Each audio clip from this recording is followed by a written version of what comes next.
السلام عليكم ورحمة الله وبركاته. وعنا ونكسن داوديال كنا soo dhawaada mar kale iyo barnaamijka tiknoolajiyada oo idinka soo tabinayna telefishinka qaranka Jamhuuriyadda Somaliland ee Somaliland National TV.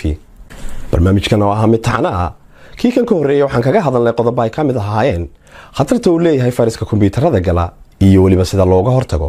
waxa kale oo iyagana ku soo qaadanay hackeriska oo dadka u dhaca ama jabsada kombiyuutarada iyo qaar kamid ah dhacdooyinkii ugu khasaaraha iyo khatarta badnaa ee ay geysteen.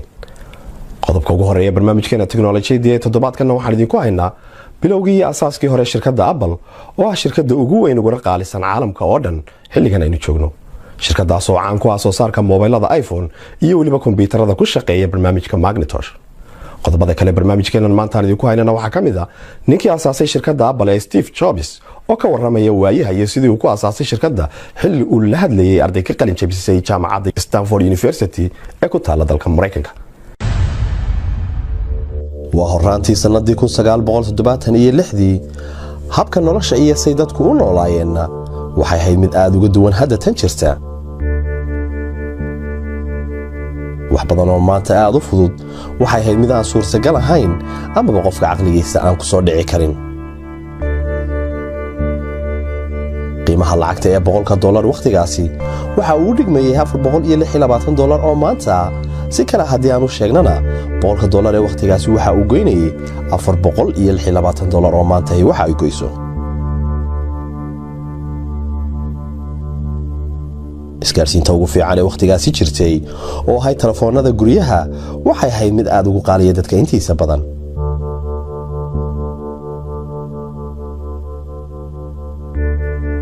waxayna tani ahayd hordhaca bilowgii isbeddelka warisgaarsiinta iyo tiknoolajiyada. iyadoo sanadun ka hor Bill Gates iyo Paul Allen dhamaystireen programming language-koodii ugu horeeyay ee bilowgii personal computerka kaasoo la oran jiray Altair Basic ahaana bilowgii iyo asaaskii hore ee kumbaniga Microsoft.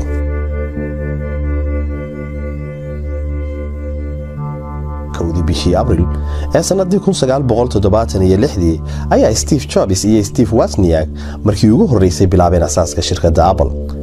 labada nin oo ahaa saaxiib waxay kulmeen markii ugu horeysay sanadii 1971 waxaana isbaray nin kale oo labadoodaba lahaa saaxiib dhow lana oran jiray Bill Fernandez. iyadoo daada Steve Jobs ay waqtigaasi ahayd 16 sano oo kaliya halka Steve Wozniakna uu ka jiray 22 sano. Steve Jobs waqtigaasi waxa uu wax ka baranayay college la oran jiray Reed College. Steve Wozniakna waxa uu ku jiray jaamacadda California. iyadoo markii dambe labadooduba ka tagay waxbarashada sanadii 1975.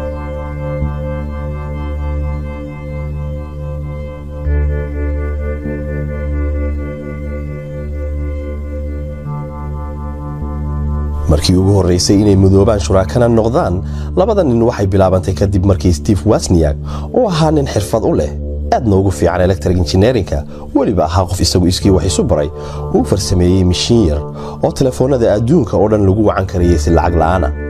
kadibna uu bilaabay inuu ku iibiyo lacag yar oo jaban taasoo markii dambe soo jiidatay Steve Jobs isla markaana uu bilaabay inuu kula taliyo sidii ay u asaasi lahaayeen company iyagu ay leeyihiin lacagna uga samayn lahaayeen.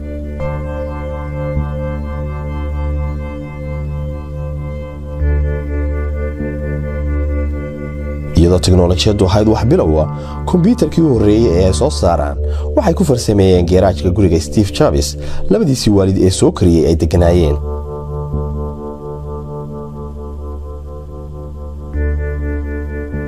maadaama aanay lahayn awood ay ku kiraystaan meel u gooniya amaba ay ku iibsadaan. iyadoo labadooda midkoodna aanu hayn wax lacag ah oo ay ku kharash gareeyaan amaba ku soo iibsadaan wixii hardware ay dibadda uga baahan yihiin ee ay ku farsameynayaan kombiyuutarkan ay rabaan inay soo saaraan waxayna taasi ku kaliftay inay ka soo amahdaan dukaan iibiya qalabka kombiyuutarada iyo elektarooniga oo la oran jiray Cramart Electronics. taasoo ahayd wadada kaliya ee u furan waxayna ballan qaadeen inay muddo 30 cisho gudahooda ay ku soo celin doonaan deynta lagu leeyahay.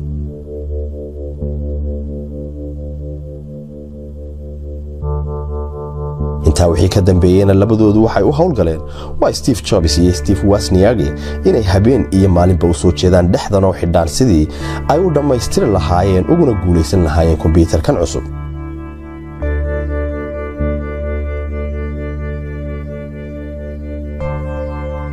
dadaal baa midho dhale farxadoodii ugu horreysay waxay kowsatay markii ay ku guulaysteen inay dhammaystiraan kombiyuutarkoodii ugu horreeyey kaasoo ay u bixiyeen Apple One. qiimaha lacagta ee lagu iibinayay waxa uu dhammaa $666 iyagoo ka iibiyey 200 oo xabo oo ka mid ah kombiyuutarka Apple One dukaan loo oran jiray The Byte Shop. wixii intaa ka dambeeyayna waxay iska bixiyeen lacagtii deynta haydee lagu lahaa. kombiyuutarkan Apple One oo hadda kan inooga muuqda shaashadda ma ahayn mid muuq iyo qaab ahaantoona aad ku suurayn karto inuu yahay kombiyuutar, mana uu lahayn wax mouse ama shaashadda kombiyuutarada. haddaad maanta meel ku arki lahaydna waxaa laga yaabaa in aanay marnaba maskaxdaada ku soo dhacdeen inuu kani bari ahaan jiray kombiyuutar la isticmaalo. waxa keliya ee la xusi kara ee uu lahaana waxay ahayd inuu ku xidhmi karayay shaashadda TV-ga. intaa wixii ka dambeeyeyna waxay u guntadeen geedi socodka horumarka ay ku samaynayeen dadaalkoogii si ay ugu tallaabsadaan soo saarista kombiyuutarkoodii labaad. sanadkii xigay oo ahaa 1977 waxay ku guulaysteen soona bandhigeen kombiyuutarkoodii labaad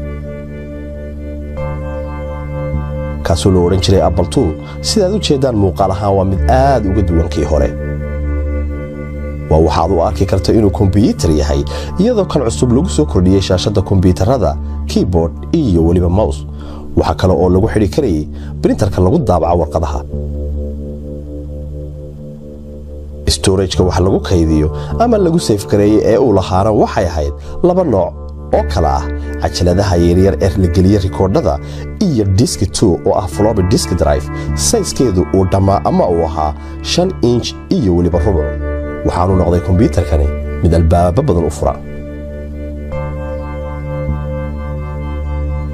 intaa wixii ka dambeeyay Apple waxa ay noqotay shirkad jirta oo yeelata shaqaale u shaqeeya, waxaana safka hore kula tartantay shirkado kale oo soo saarayay kombiyuutarada ee ay ka mid ahaayeen Microsoft, IBM iyo kuwa kale. 1984 oo ah sanadun ka hor waqtigii ay Microsoft soo saartay Windows-ka, shirkaddan Apple waxa ay noqotay kombanigii ugu horreeyay ee sameeya kombiyuutar leh operating system ah graphic user interface, iyadoo macnaha guud ee programmada graphic user interface yahay in aad kaliya garan karto wixii aad rabto. tusaale ahaan programmada Windows-ka oo kale, halka MS-DOS uu ka yahay mid aad ku qorayso command wax kasta oo aad rabto. kombiyuutarkaas ay soo saareen oo noqday bilowgii hore ama isbeddelkii ku yimid operating-yadii hore ee badanaa ahayd inaad command ku qorto wax kasta oo u baahan tahay, waxa ay ku bedeleen mid aad kaliya garan karto wixii aad u baahan tahay inaad ku samayso. 1985 waxaa shirkadda Apple ka dhex qarxay oo ka dhex bilaabmay muran iyo khilaaf xoogan kaasoo ka dhashay suuq xumo la soo diristay kombiyuutaradii ay soo saarisay shirkaddu hoos u dhacweyna ku riday, iyadoo eedo oo dhan dusha laga saaray inuu qaladka leeyahay Steve Jobs. waxaa shirkadda ka tegey oo iibiyey dhammaan saamigii uu ku lahaa saaxiibkiisii la asaasay shirkadda ee Steve Wozniak, isagoo ku eedeeyey inuu Steve Jobs u wada shirkadda jiha qaldan. kadibna kulan ballaaran oo ay yeesheen dhammaan dadkii saamiga ku lahaa shirkadda waxaa cod buuxda la isku raacay in shaqada laga eriyo ama cayriyo Steve Jobs oo ahaa ninkii koowaad ee shirkadda asaasay.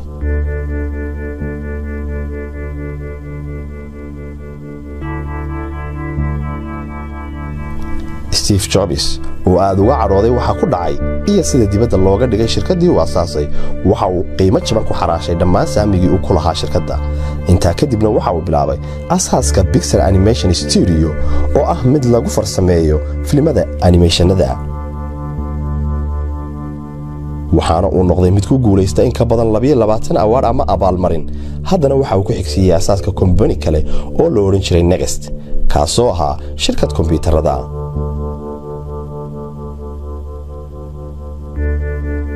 kadib 12 sano waqtigii shaqada laga eriyay Steve Jobs oo ku beegnayd sanadii 1997 waxa shirkadda Apple la soo diristay khasaare aad u xooggan iyo maalmo madow.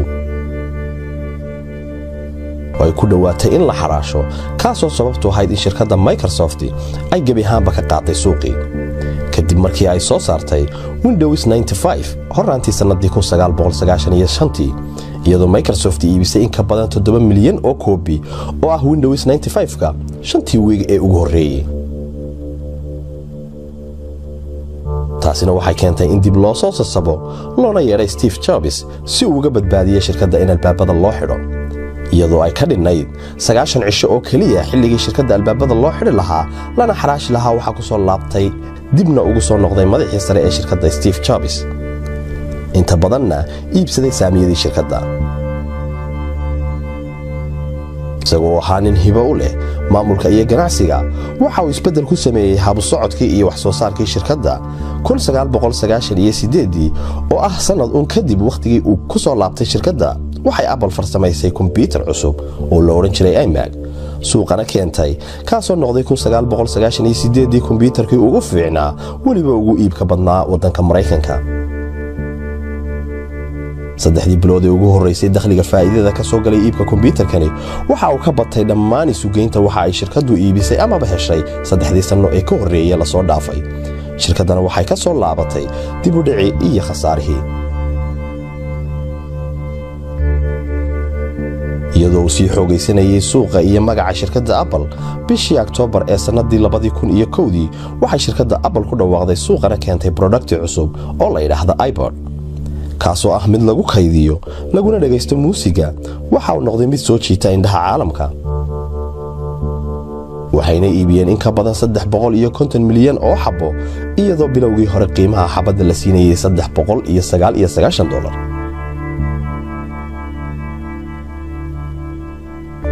isla sanadka gudihii waxay Apple soo saartay operating system cusub oo la yiraahdo macOS 10 oo ah mid aad loo qurxiyay aadna loo habeeyay. waxay noqotay markii ugu horeysay ee dad badan oo isticmaali jiray operating systemka Microsoft ee Windowsku ay u soo wareegaan kombiyuutarada ay soo saartay shirkadda Apple. 2 sano kadibna waxa kale oo ay samaysay shirkadda Apple kaydka muusiga ama music library-ga ugu weyn adduunka ee iTunes, kaasoo sanadkii ugu horeeyay laga iibsaday in ka badan 50 milyan oo heesood. waqtiga aynu joognana waxa maalin kasta laga download gareeyaa ama laga dejistaa in ka badan 500,000 heesood. tani intii Steve Jobs dib ugu soo laabtay shirkadda, guusha iyo wax soo saarka Apple waxay noqotay mid joogto ah. 2007 waxay Apple ku dhaqaaqday tallaabo cusub oo hor leh, ahaydna mid lama filaan ah. waa bilowgii iyo asaaskii telefoonada caaqilka ama waxa loo yaqaan smartphone-ka, iyadoo fikirka iyo farsamada dhisaynka intaba uu lahaa Steve Jobs. bishii June ee sanadii 2007 waxay Apple iib keentay mobilkeedii ugu horeeyay ee telefoonka iPhone, kaasoo aad loola dhacay, noqdayna mid soo jiitay bulshaweynta caalamka. wuxuu albaabo cusub u furay soo saarka telefoonadii gacanta, isagoo ka dhigay mobiladii kombiyuutar yar oo aad jeebka ku qaadan karto. 3 bilood ee ugu horeeyayna tirada mobilada ay iibiyeen waxa ay noqdeen 1.4 milyan iPhone. intaa wixii ka dambeeyayna waxa uu noqday mid si joogto ah ay u soo saaraan moodallo cusub sanad kasta, horumar iyo isbedel joogto ahna ay ku sameeyaan, iyadoo dakhliga ugu badan ee shirkaddu inta badan uu ka soo galo iibka mobilada iPhone.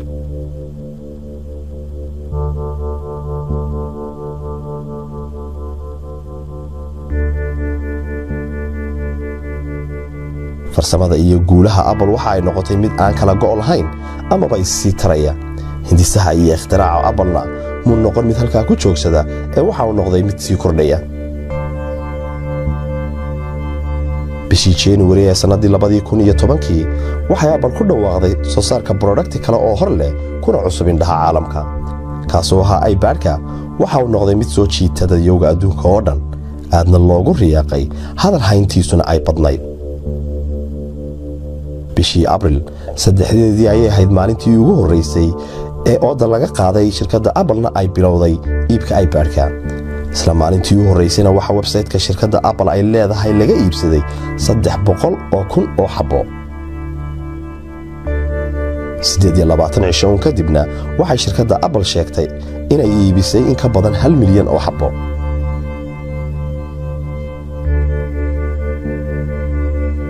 ku dhawaad sanadun kadib waqtigii ay Apple soo saartay iPad-ka oo ku beegnayd bishii October ee sanadii 2011 waxa cudurka kansar ku dilay amaba u dhintay madaxii sare ee shirkadda, isla markaana ahaa ninkii koowaad ee asaasay shirkadda ee Steve Jobs.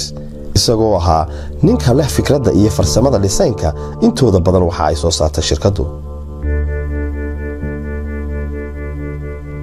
si ka duwan sida shirkadaha kale, Apple waxa ay leedahay store ama dukaanno u gooniya kuwaas oo lagu iibiyo product-yada ama waxa ay shirkaddu soo saarto oo kaliya. waxa ka shaqeeya oo u xil saaran dad u gaar ah habaynta qaabka ama dhisaynka alaabta iyo muuqaalka guud ee store-ka. dukaamada Apple Stores waa kuwa si toos ah ay u leedahay shirkaddu.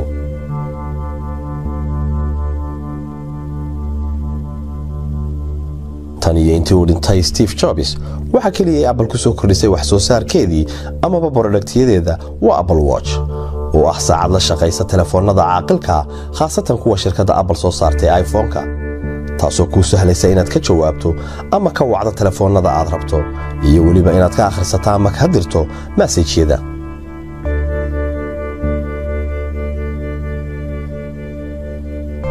inkastoo shirkadda Apple si cad aanay ugu dhawaaqin waxa saxaafadda caalamka inteeda badan sheegaysaa in shirkadda Apple ay gacanta ku hayso farsamaynta gaariga ah nooca isku wada ee aan lahayn darawalka kaasoo ku loolamayaan kuna tartamayaan soo saarkiisa shirkado badan oo isugu jira kuwa sameeya baabuurta iyo kuwa tiknoolajiyada intuba. haddaba markaad ogaato naftana u sheegto wax kastoo aad aragto nolosha oo jira dhinac kastana kaa xiga inuu sameeyey qof aan adiga garaad iyo caqli toona aan ku dheerayn waa run inaad wax jira nolosha wax ka bedeli karto amaba ku soo kordhin karto wax cusub saamayn iyo raadna ku yeelan karto. 1976 bilowgii hore shirkadda Apple shaqaalaheedu waxa uu ahaa labadan qof ee kaliya inoo muuqda. maantana tirada shaqaalaha Apple waxa uu dhan yahay 115,000 oo qof. bilowgii iyo asaaskii hore kombiyuutarkii u horeeyay ee soo saaraan oo ahaa Apple One qalabkii ama hardware-kii ay u baahnaayeen waxa uu ahaa mid deyn ama amaah ay kaga soo qaateen dukaan iibin jiray qalabka kombiyuutarada sababtoo ahayd inuu jeebkoodu marnaa wax lacag aan gacantooda aanay ku jirin. haddaba 39 sano ka bacdi xilligii ay asaaseen oo ku beegnay sanadiina dhaaftay 2015 qiimaha shirkadda Apple waxa uu dhammaa $741.8 bilyan waxayna noqotay shirkadda kaalinta koowaad kaga jirta uguna qaalisan adduunka oo dhan halka shirkadaha Microsoft iyo Google-na ay ku kala jiraan kaalmaha labaad iyo saddexaad.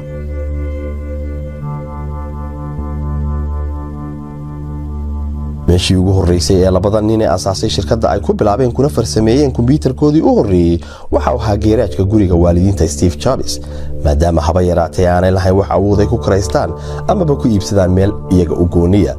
maantana heerku waatarka Apple waxa uu ku fadhiyaa baaxaddan 12.26 mayl oo iskuweera taasoo u dhiganta 18.12 kilomitir oo iskuweera. dhinaca kalena waxaa gacanta lagu hayaa dhismaha xarun cusub oo noqon doonta xarunta ugu weyn ee ay leedahay shirkadda Apple waxaana lagu wadaa in la dhamaystiro sanadda fudud ee nagu soo haysay ee 2017 xaruntan oo ahayd mid qorshaheeda lahaa Steve Jobs ka hor intii aanu dhiman.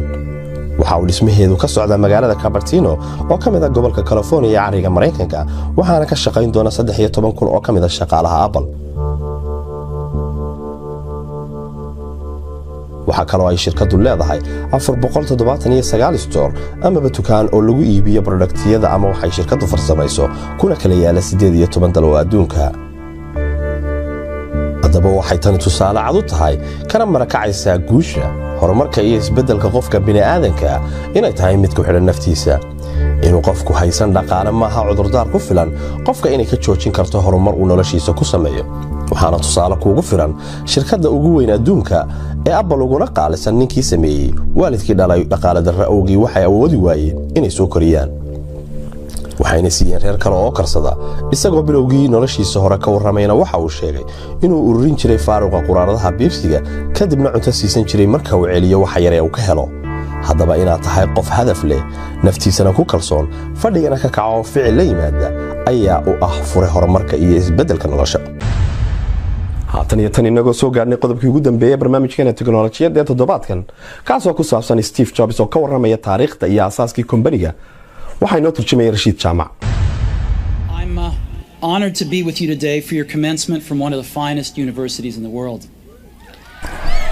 sharaf ayay ii tahay maanta in aan idinkala hadlo mid ka mid ah jaamacadaha adduunka ugu wanaagsan.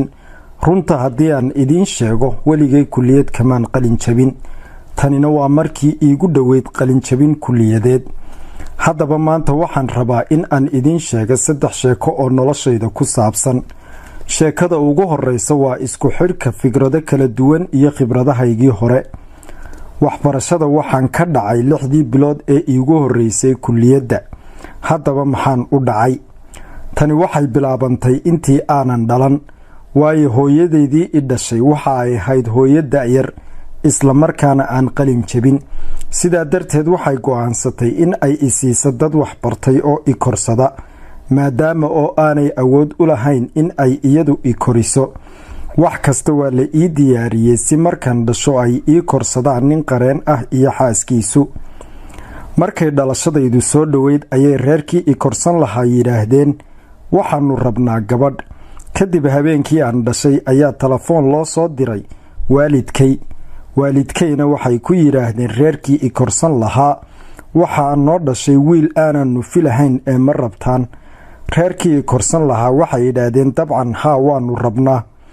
hooyadii i dhashay waxay mar dambe ogaatay in hooyada i korsanaysa aanay weligeed qalin jebin, aabbaha i korsanayaana aanu weligii dugsi sare ka qalin jebin.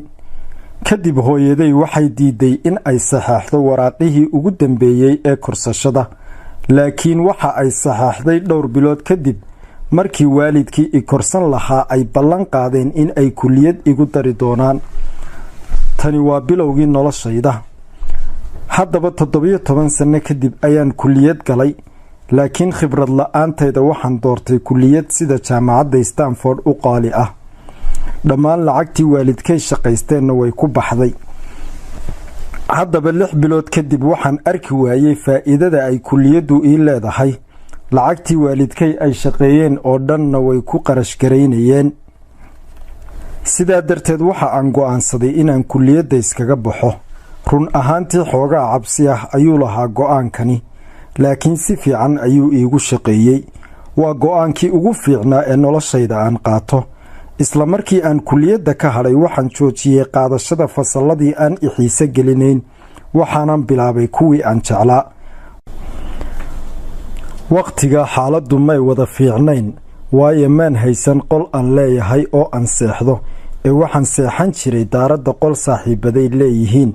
waxa kaloo aan celin jiray quraaradaha madhan ee kookaha si aan u helo 5 gambo oo aan cunno ku iibsado. waxa kale oo aan socon jiray 11 kilomitir habeen kasta oo axad ah si aan hal raashin oo fiican usbuucii mar uga helo macbadka Hari Krishna. xaqiiqdii waan jeclaa raashinkaas isaga ah. wixii aan wakhtiga gelin jiray ee aan moodayey in aanay faa'iido ii lahayn mar dambe ayay i anfaceen. hal tusaale aan idin siiyo. waxaan ku jiray mid ka mid ah fasallada farshaxanimada lagu barto kuwa ugu fiican. maadaama oo aan kulliyadda ka dhacay, waxa aan go'aansaday in aan fasallada farshaxanimada xoogga saaro. wakhtigaas ismaan lahayn faa'iido ayay leedahay farshaxanimadaasi, laakiin 10 sano kadib markii aannu curinaynay barnaamijka Macintosh, farsamadii aan bartay way igu soo maaxday. waanan ku qaabeeyey barnaamijka kombiyuutarada Mac ku shaqeeyo ee Macintosh. haddaba haddaanan kulliyadda ka hadheen, kombiyuutarada Mac muu lahaadeen farshaxanimada quruxda badan. Windowsna haddaanu soo xigteen barnaamijka Macintosh, maanta muu jireen kombiyuutarka aynu isticmaalno ee personal computer.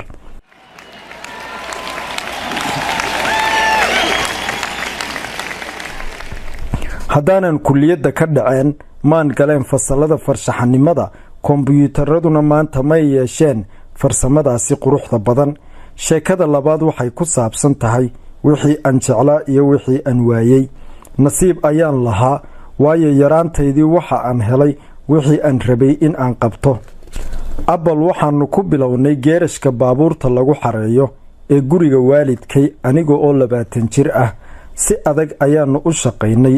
10 sano gudahoodna Apple wuxuu ku noqday shirkad raasamaalkeedu dhan yahay $2 bilyan oo dollarka Mareykanka ah iyo 4,000 oo shaqaale ah. markaan 30 jirsaday waxaanu soo saarnay kombiyuutarkii Mac ugu fiicnaa, laakiin nasiib darro shaqadii ayaa la iga eriyey. haddaba sidee lagaaga eriyaa shirkad aad adigu bilowday? aniga iyo kooxdaydii Apple-ku waxaanu shaqaalaysiinay qof aanu u aragnay inuu maskax badan yahay islamarkaana shirkadda anfacayo. kadibna isagii ayaa la igu bedelay. sanad kadib anna waa lay eriyey. waxaan dhowr bilood kadib la kulmay nimankii aan la shaqayn jiray oo xitaa aan ka raaligeliyey qaladaadkii aan sameeyey. aad ayaan u niyad jabay oo marar ayaabaan isidhi ka tacabir magaaladii aan deganaa. waa lay deyriyey oo waa lay fogeeyey, laakiin weli Apple waan jecelahay. in Apple la iga eriyaana way ii fiicnayd oo dadaal cusub ayay ii horseeday. 5 sano ee xigay waxaan bilaabay shirkad kale oo la yiraahdo Next iyo shirkad iyana loo yaqaan Pixar.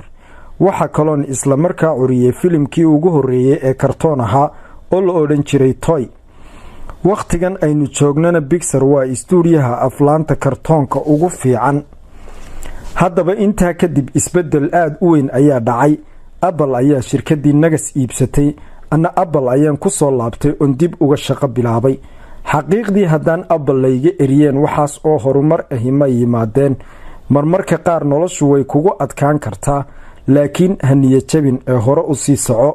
waxaan hubaa wixii igu caawiyey in aan anigu hore u socdo shakhsiyan in uu ahaa jacaylka aan u qabay waxa aan samaynayey.